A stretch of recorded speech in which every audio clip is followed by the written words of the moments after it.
그래서 한 달 용돈도 40만 원 정도 쓰는 것 40으로 같아요. 막을 수가 있나?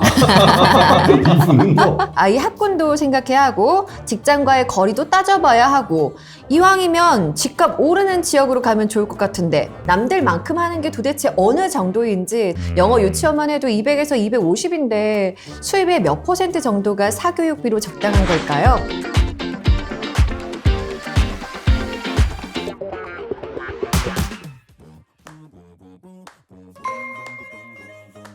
재테크에 정답은 없어도 오답은 있다. 현명한 재테크를 위한 솔루션! 오답노트 위드 쌍프로. 네, 반갑습니다. 저는 정프로고요. 네, 안녕하세요. 이지선입니다. 김프로입니다. 네, 공프로입니다. 저희가 20대부터 50대까지 다양한 세대들의 사연을 받았잖아요. 맞습니다. 그래서 오늘은요, 저희가 홍진채 대표님과 함께 좀 해보도록 하겠습니다. 네. 오늘 사연 보내주신 이분은요, IT 업계 개발자로 계신 분. 뭐 이 사연자분 저희가 잠깐 브리핑 좀 해드리고 넘어가도 되겠습니까? 네. 그 사연은 우리 지선 씨가 좀 소개해 주실 텐데 바이오금 쪽이 하면 아무래도 바이오 쪽 투자하시는 분 같고 그런 것 같아요.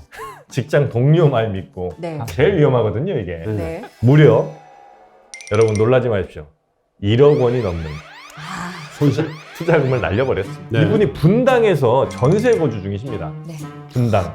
전세 살고 있는데 1억을 날렸어. 내 집 마련의 꿈은 영영. 정말 피 같은 돈이죠. 그러니까. 예, 지금 5억 8천만 원이 이제 전세금인데 그 중에 2억 원이 이제 대출이 있고요. 대출이고. 네. 현금 자산이 와 4억 5천. 아니 그걸 왜 이렇게 금쪽이가 갖고 아니라 있어? 금태를 눌렀네. 뭐. 네. 1억을 날리고도 4억 5천이 그러니까. 남아있다는 거잖아요. 네. 아내분이 이제 디자이너신데 월 수입이 두 분 합쳐서 1,600, 1,700. 근데 이제 얼마를 쓰시냐면 식비가 대충 한 100만 원. 그래서 한 달에 한 250에서 300 쓰신다는 거예요. 네. 이 정도면 굉장히 잘하시는 것 같은데 네. 네. 그래서 앞으로의 이제 경제적 목표라는 게 집 한 채 그리고 노후에 1년에 한 번 정도 해외여행 좀 다녀야 되지 않겠나? 어떤 문제가 있는지 네. 예, 우리 지선 씨가 한번 사연을 자세히 한번 소개를 해주실까요? 네. 안녕하세요. 사실 제가 쭉 판교 쪽에서 IT 개발자로 일해오면서 저희 부부 소득은 평균에 비해서는 꽤 높은 편이긴 한데요. 사실 큰 지출도 큰 투자도 안 하고 있는 부부입니다. 특히 저는 출퇴근도 걸어서 하고요. 취미도 딱히 없고 운동도 헬스, 달리기와 같이 돈이 별로 안 드는 거라서 지출도 별로 없는 편입니다. 그래서 한 달 용돈도 40만 원 정도 쓰는 것 40으로 같아요. 막을 수가 있나? 이분은 뭐 와. 둘이 같이 벌 때는 대부분 저축하다 보니 1년에 1억 원은 1년에 1억 을 모이더라고요. 모아? 네. 주식 뭐하러 해? 저희가 그나마 있는 자동차도요, 장모님에게 물려받은 13년 된 아반떼 쓰고 있어서, 진짜 소금이다 소금. 예. 자동차 할부금도 없대요. 왕소금이네. 그건 뭐 진짜 걱정이 없는데. 자, 어떤 고민이 있는지 네. 그러면 네. 2년 뒤엔 매매로 이사 가고 싶은 마음이 큰데요. 부동산이라는 게 언제 어떻게 될지 모르잖아요. 갑자기 급매로 좋은 물건이 나올 수도 있고 갭매수를 할 수도 있고요.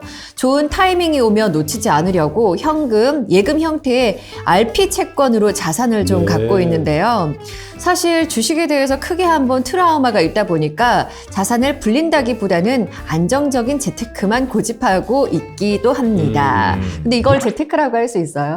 뭐 예금에만 넣는 계속 거. 뭐- 크게 모으는 거. 봐서는 재테크긴 한데 왜냐하면 네. 리스크를 가급적 거부하는 행위도 큰 범주에는 재테크니까. 아하. 근데 적극적인 재테크는 아니죠. 네. 근데 RP 채권이 뭐예요? 그게 금융 상품 중에 하나인데요. 네. 그 환매 조건부 채권이라고 금융회사에서 고객에게 채권을 일단 줬다가 나중에 약간 더 이자를 붙여서 다시 사오겠다. 근데 이게 그냥- RP가 네. 뭐냐면 리퍼체이스예요. 네, 리퍼체이스. 네. 다시 산다는 걸 약속해 주는. 발음 한번 교정해 주셨죠? 네. 내가 그 해외 체류 기간이 내가 훨씬 긴 사람입니다. 네. 나이가 50대 후반일 뿐. 안 돼. 네. 그래서 이거는 뭐 이자가 좀 되는 거예요? 이자가 예금보다는 조금 더 높다라고 보면 될 거고요. 그래서 RP 채권까지도 사신 걸 보면은 너무 그러니까 재테크에 관심이 없으신 건 분명히 아닌 거거든요. 재테크 관심 많아. 나는 위험한 거 싫다라고 네. 하면은 그냥 예금 적금하면 넣던가 할 텐데 RP까지 했다라는 거는 상당히 많이 아니, 근데 알아보셨다라고 볼 수 RP는 있어요. 통상 이렇게 운영돼요. 그 증권회사 예수금으로 넣어놓잖아요. 네. 그러면 이제 이게 장기간에 걸쳐서 주식을 안 살 것 같다? 그러면 이제 RP로 자동 전환하게. 맞아요. 자동으로 근데 돌려주는 이분은 거예요. 주식 예비군이야. 주식 하려고 딱 준비만 해둔 상태. 근데 그냥 예탁금으로 넣으면 이자가 거의 없으니까 RP를 하면 3. 몇 % 준단 말이에요. 그래서 그거는 현명하게 하고 계시는 거예요. 네네. 네. 근데 이 부부 지금 이사 때문에 고민이래요. 저희 부부가 모두 지방 출신이라 서울에 연고가 딱히 있는 게 아니고요. 서울을 잘 알지도 못합니다. 그런데 아이의 교육은 서울과 경기권의 격차가 크다는 말이 있더라고요. 그리고 서울로 간다면 아무래도 가진 자산을 탈탈 털고 대출도 최대한 받아서 가야겠죠. 아내는 그렇게 무리하지 말고 판교 쪽으로 가면 어떻겠냐고 하더라고요. 그런데 저는 지금이 아니면 서울로 갈 기회가 없는 것 아닌가. 또 다들 서울 하니까 서울이 아니면 안 될 것 같은 막연한 불안감이 있습니다. 아이 학군도 생각해야 하고 직장과의 거리도 따져봐야 하고 이왕이면 집값 오르는 지역으로 가면 좋을 것 같은데 첫 번째 고민, 저희의 이사 서울이냐 아니냐 어떻게 해야 될까요? 또 집을 사고 나서는 앞으로 어떻게 투자를 하는 게 좋을까요? 투자 실패의 트라우마 잘 극복하고 싶습니다. 라고 하셨고 세 번째 고민은요. 아이의 교육에 투자를 해주면서도 어떻게 노후를 대비할 수 있을까가 고민이세요. 왜냐하면 아이의 능력과 부모의 철학과도 관계가 있지만 어쨌든 남들만큼 하는 거는 해주고 싶으신가 봐요. 그렇죠. 또 남들만큼 하는 게 도대체 어느 정도인지 저희 부부가 감이 잘 없습니다. 영어 유치원만 해도 200에서 250인데 수입의 몇 % 정도가 사교육비로 적당한 걸까요? 아니면 아이의 사교육비로 들어갈 돈을 모아서 투자를 한 다음에 차라리 나중에 1억 원 이렇게 목돈으로 아이 20살 때 주는 게 어떨까요? 별별 생각 다 해보고 있습니다. 네. 먼저 경험하신 혹은 주변에 많은 케이스를 보신 전문가님 의견과 조언 듣고 싶습니다. 네네. 여튼 굉장히 고민이 지금 많습니다. 네. 네, 아이에 대한 고민, 또 이제 이사에 대한 고민, 네. 그렇죠. 그런 것들이 있는데, 일단 뭐 저는 굳이 서울은 큰 의미 없는 것 같은데, 우리 뭐 다른 분들의 생각은 어떠신지? 늘 권해드리는 게 직주근 좀 하셔야 된다. 왜냐면 개발자가 연봉은 높은데 바쁘거든요. 네, 네. 그죠? 그러니까 판교에 직장이 있는데 서울로 와서 강남에 계시는 강남에 있든 아니면 무슨 목동에 있든 해봐요. 부부가 파김치. 그렇잖아요. 이분 학군 얘기하니까 목동도 좋은 학군이거든. 그러니까 네. 목동, 강남도 현실적으로 비싸요. 네. 그러니까 저는 그냥 직주근 좀 해서 그 시간을 아껴서 부가치가 높은 직업이니까 그 일을 더 많이 해서 캐시플로우를 더 많이 창출하는 게 현명하다. 저는 와이프 얘기를 듣는 게 나을 것 같은데. 판교도 서울의 강남처럼 아파트 값도 비싸고 그런데 왜 계속 서울 말씀을 하시는 거예요?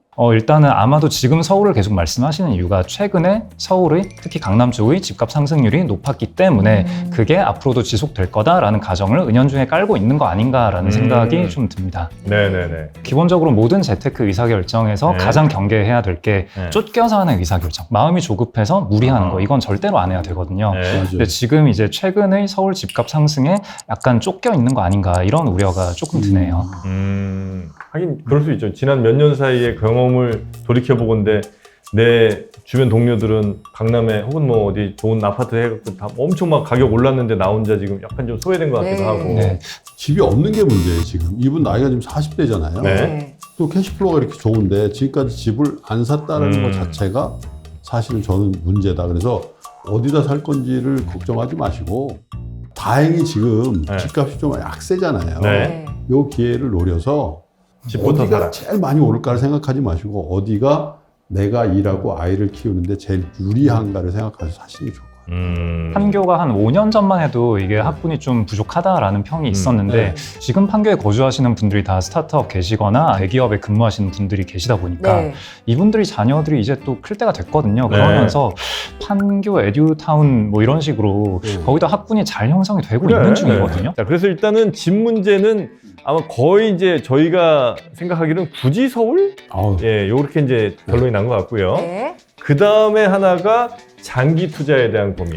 그러니까 전 늘 말씀드리는 게 주식을 할 거냐 말 거냐를 고민하지 마시고 어느 정도 할 거냐 그걸 생각해 봐야 돼요. 그러니까 소득이 절연된 분이 있어요. 예를 들면 은퇴했어.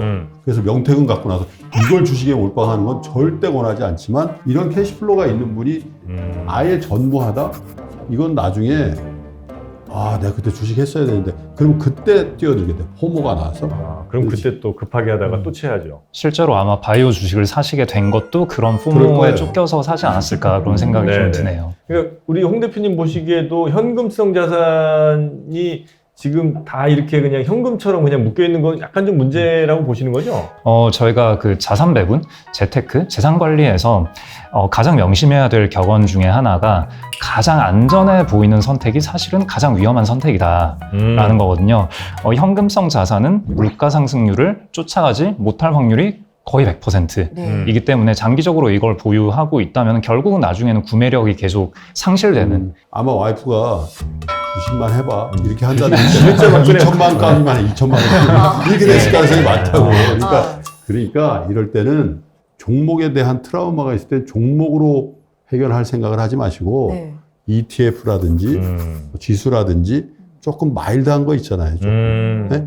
올라가도 많이는 안 오르지만 네. 떨어져도 많이 그냥 날려버려 막 부도나고 이런 거 말고 네. 이런 걸로 일단 진입을 해가지고 어느 정도 와이프한테 체면을 좀 차린 다음에 그 제가 조금 첨언을 드리자면 그 네. 기본적인 우리의 재산 관리를 볼 때 좀 피라미드라고 해야 되나 한 3단계로 보면 좋을 것 같아요. 그래서 맨 위쪽에는 가장 유동성이 좋은 안전자산, 현금성 자산을 맨 위에 일부 두시고 그 다음에 맨 아래쪽에는 내가 정말 좋아하는 내 전체 재산의 대부분을 베팅할 수 있는 정말 내가 좋아하는 재산, 뭐 한국인으로 치면 부동산 같은 게 되겠죠. 그 가운데 뭐가 있어야 되냐면은 유동성이 좋으면서 어느 정도 위험한 자산.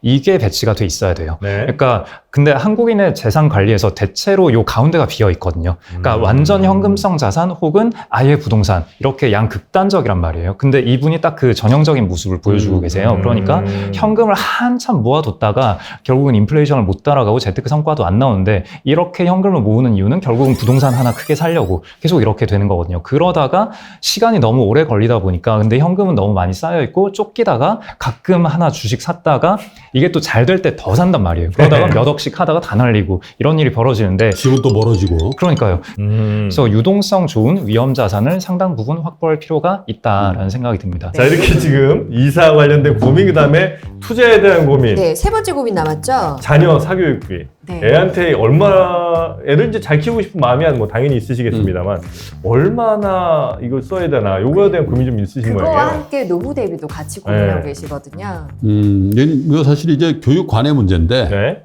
네. 저희 집 기준으로 보면 저희 부부의 교육관이 굉장히 달라요. 저는 최선을 다해서 관리해줘야 된다.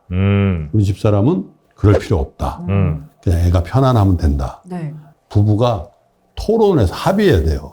몇 %라고 규정할 수는 없지만 네. 밸런스라는 거는 대부분 아세요.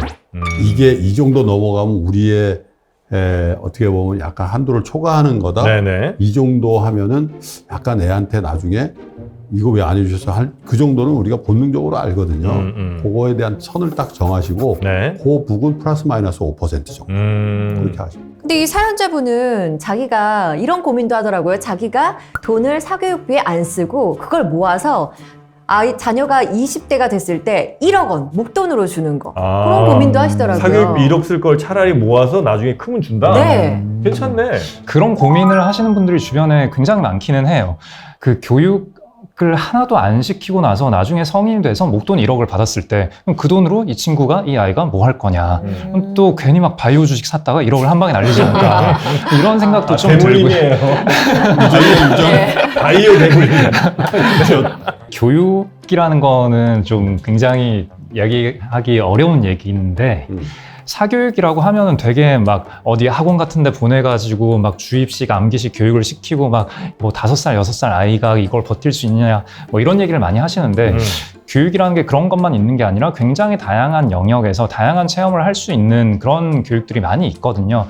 사실 이분이 딱히 취미가 대단히 돈 쓰는 취미가 많은 것도 아니고 저는 사실 부모로서는 그 자체로 가장 행복한 일 중에 하나이지 않을까라고 생각을 해요. 어차피 현금흐름 굉장히 좋고 가지고 있는 현금성 자산도 많은 상태에서 지금 우리 아이에게 내가 해줄 수 있는 내 스스로 부모로서 맞아요. 행복감을 느낄 수 있는 아이에게도 도움이 되는 그런 걸 하는 거는 저는 나쁘지 않은 선택인 것 같다는 생각이 듭니다. 네네.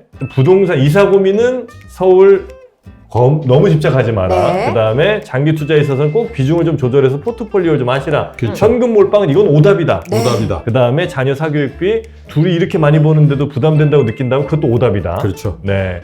아이에게 어떤 뭐 시간이라든지 뭐 가치 뭐 이런 것들에 동기부여. 좀 더, 네, 동기부여 네. 같은 거에 조금 더 신경을 쓰시라.